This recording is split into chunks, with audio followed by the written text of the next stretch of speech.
Je sors toujours des rééditions quand j'estime que l'album n'a pas fini de vivre. Il s'est passé plein de choses cette année.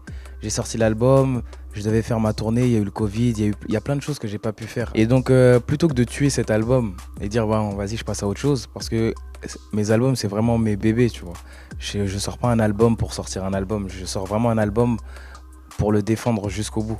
Et j'estime ne pas être allé jusqu'au bout encore avec cet album-là. Aujourd'hui, j'ai collaboré avec un bon nombre d'artistes, tu vois. Des plus petits artistes comme des plus gros artistes. Pour cette réédition, j'aurais pu rappeler encore des gros artistes, tout ça, mais là, je me suis vraiment focalisé sur les nouveaux talents. En fait, tu vois, le premier album, je me suis beaucoup concentré sur l'amour, tout est rose. Je me suis aussi focalisé beaucoup sur la destruction, l'adultère, tout ça. J'en ai fait une trilogie même. Et dans cet album-là, je l'ai juste plus marqué. On m'a déjà fait du sale, ouais. On m'a déjà fait du sale, effectivement. Peut-être que les sons que je mets en avant, c'est plus les femmes qui sont infidèles, mais je pense vraiment que c'est du 50-50. Il n'y a pas d'hommes plus infidèles ou de femmes plus infidèles. Quand tu rentres en profondeur dans l'album, tu vois vraiment que je suis souvent en train de dire que c'est de ma faute, tu vois. Même dans Compliqué, ça part de l'infidélité d'une meuf pour finir sur mon infidélité à moi, tu vois. Tu vois, un film où il n'y a pas de rebondissement, ça t'intéresse pas. Tu vois, tu vas regarder un film, ils sont heureux au début, ils sont heureux au milieu, ils sont heureux à la fin.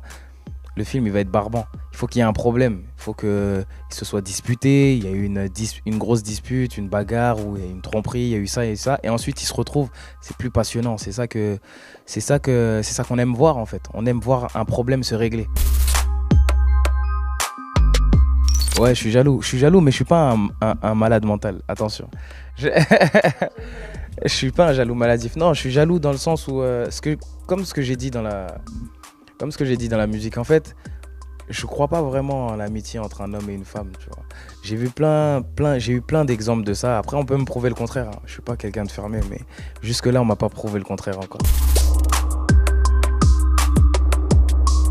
Ben, j'ai jamais vraiment vécu de relation platonique, moi. Il y a toujours eu du mouvement. Moi, je me dis que cet amour-là, c'est l'amour basique, c'est l'amour de base, tu vois.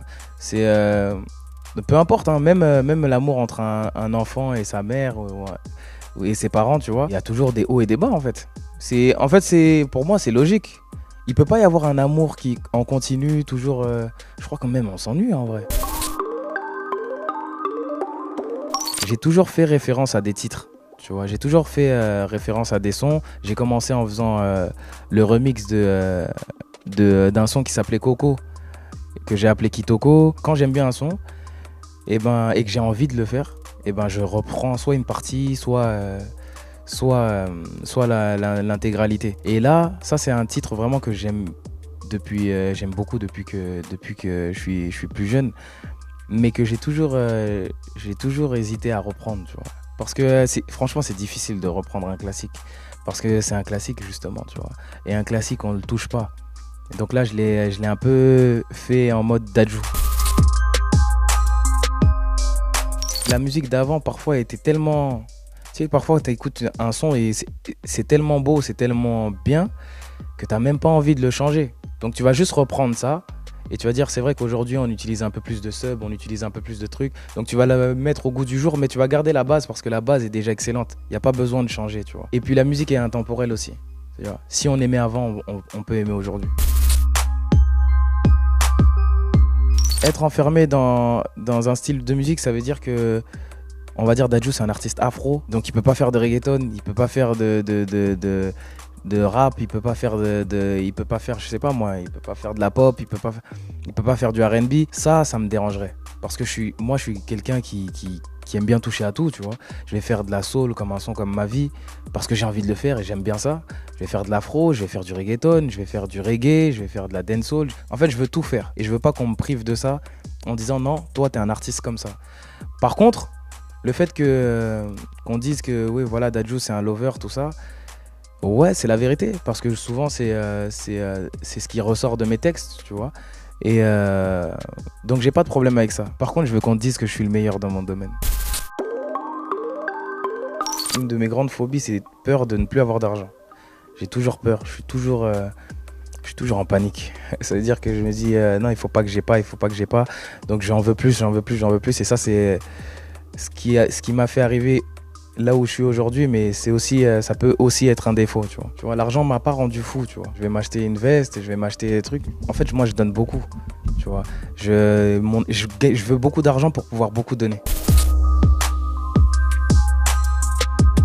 J'ai commencé par faire, par exemple, en concert, j'ai fait la Cigale. Après, j'ai fait l'Olympia. Après, j'ai fait le Zénith. Après, j'ai fait Bercy. Et là, on parle du Parc des Princes. J'ai fait un premier album qui a très bien marché, tu vois. On a fait le disque de diamant et tout. Je dois le refaire. Moi, je suis là pour montrer que c'est pas de la chance, en fait. Tu vois, je sais ce que je fais. Je sais ce que je fais. Je sais que je le fais bien. Et j'ai besoin de résultats pour me convaincre moi-même aussi. Donc quand je dis j'ai pas fini de prendre mes médailles, c'est un peu de l'ego trip pour dire j'ai pas fini de prendre des disques de diamant, j'ai pas fini de faire des concerts, j'ai pas fini de tout rafler. En fait, je suis encore là et je vais pas t'écaler tout de suite, hein. Depuis que j'en ai parlé, il n'y a pas eu d'avancée. J'ai parlé avec Jean-Jacques Goldman depuis. Mais Céline, entre-temps, là, on s'est pas capté, hein. Je crois que ça n'est pas déter, je crois.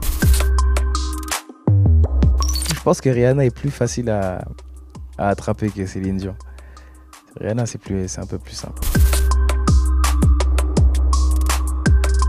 On est dans la concurrence à fond, ça veut dire que en fait, il n'y a qu'une place de numéro 1. Tu vois, nous, on vit pas à Disneyland, tu vois. On n'est pas dans l'optique de oui, tenons-nous la main, on va tous monter sur le podium. Non, il n'y a qu'un seul numéro 1. Donc l'objectif, c'est d'être premier. Et quand t'es premier, quand vous faites la course, vous courez pas main dans la main, tu vois. Il faut qu'il y en ait un qui passe devant. Ouais, il me donne des conseils. Et si, il a aussi son mot à dire, hein. Lui, comme beaucoup de gens qui m'entourent, il y a beaucoup de gens qui me donnent des conseils. Il y a beaucoup de gens qui me disent, je pense que... En fait, je vais toujours au bout de mon idée. Et après, on me dit, je pense que c'est une bonne idée ou que c'est pas une bonne idée, tu vois. Et Gims, ouais, il a toujours été là pour me conseiller. Mais lui, c'est plus des conseils de vie quand même que des conseils par rapport à ma musique.